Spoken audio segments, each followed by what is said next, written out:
السلام علیکم ورحمۃ اللہ وبرکاتہ۔ شیخ ذہبی العصر رحمہ اللہ نے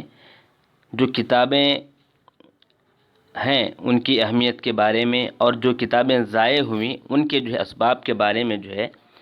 یوں لکھتے ہیں مقدمہ من تاریخ جرجان میں کہ امتیازات امت اسلامیہ میں سے ایک امتیاز یہ ہے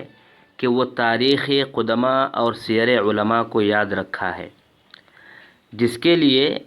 حفظ علم الانساب اور تواریخ نصوص دینیہ،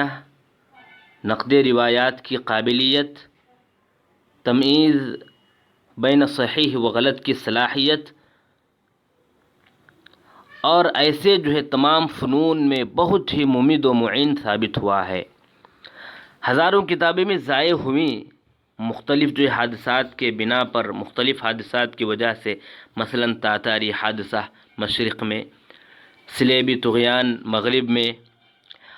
اور خود امت کی گہری نیند اور غفلت میں ہونے کی وجہ سے کئی کتابیں ضائع ہوئیں۔ وادی علم میں متاخرین کی لکھی ہوئی جو مختصرات تھیں انہی پر قناعت کئی کتابوں کو ضائع ہونے کے اسباب میں سے ایک ہے۔ کتب فقہائے محدثین سے بے اعتنائی جو برتی گئی، یہ بھی کئی کتب کے ضائع ہونے کی